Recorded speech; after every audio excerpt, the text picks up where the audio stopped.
नमस्कार दोस्तों। बिहार में गया के करीब एक गहलोर नाम के गांव में एक गरीब मजदूर रहता था। वे एक बेहद पिछड़े इलाके से आता था जिसका नाम दशरथ मांझी था। दशरथ मांझी मुसहर भुइयां जाति के थे जो अनुसूचित जाति है। दशरथ मांझी का जन्म 14 जनवरी 1934 में बिहार के गहलोर गांव में हुआ था। शुरुआती जीवन में उन्हें अपना छोटे से छोटा हक मांगने के लिए संघर्ष करना पड़ा। वे जिस गांव में रहते थे वहां से पास के कस्बे जाने के लिए एक पूरा पहाड़ पार करना पड़ता था।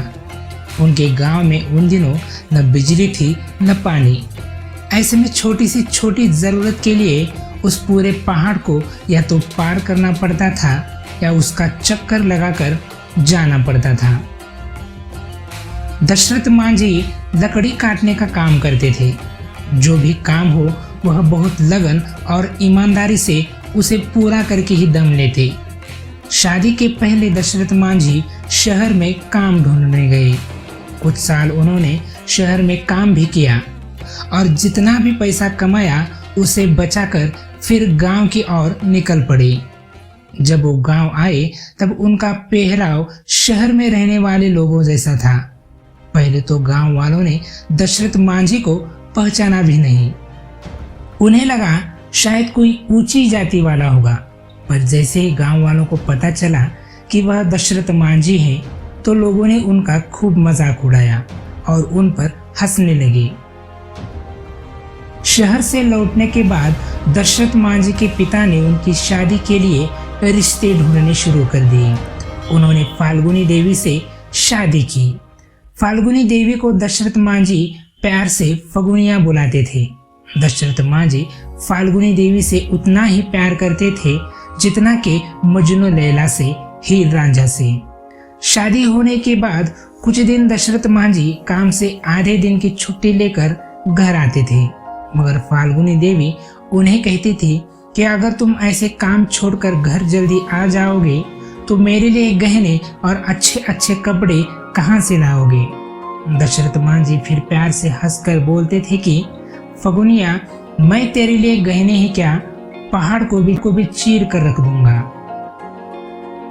फाल्गुनी देवी को हर दिन एक पहाड़ की चढ़ाई करके एक छोर से दूसरी छोर जाकर दशरथ मांझी को खाना पहुंचाना पड़ता था। गर्भावस्था के कारण फाल्गुनी देवी को पहाड़ चढ़ने में बहुत तकलीफ होती थी। पहाड़ चढ़ने से उनकी सांस फूल जाती थी। उनके पैरों में असहनीय दर्द होता था। फिर भी भूखा न रहे यही सोचकर फाल्गुनी देवी पहाड़ चढ़कर दशरथ मांझी को खाना देने जाती। एक दिन फाल्गुनी देवी दशरथ मांझी के लिए खाना लेकर जा रही थी। बरसात होने के कारण पहाड़ पर फिसलन बहुत ज्यादा होती थी। जैसे तैसे फाल्गुनी देवी आधे से ज्यादा पहाड़ चढ़ चुकी थी, पर गर्भावस्था के कारण उनको बहुत थकावट होने लगी। वे बहुत कमजोर महसूस करने लगी।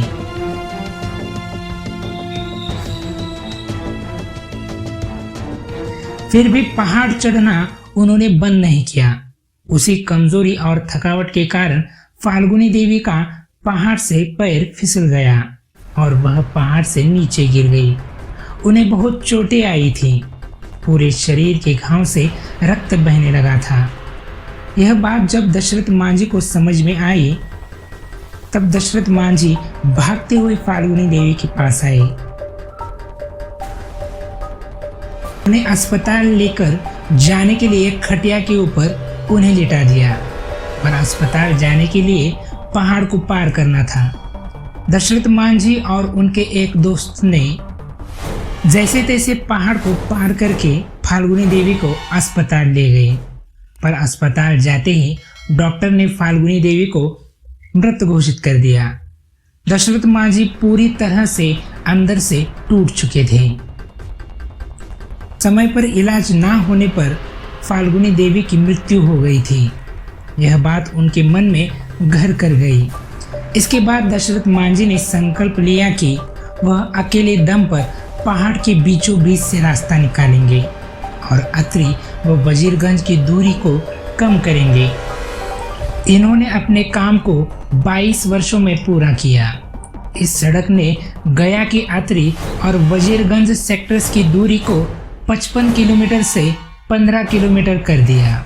मांझी के प्रयास का मजाक उड़ाया गया, पर उनके इस प्रयास ने गहलोर के लोगों के जीवन को सरल बना दिया।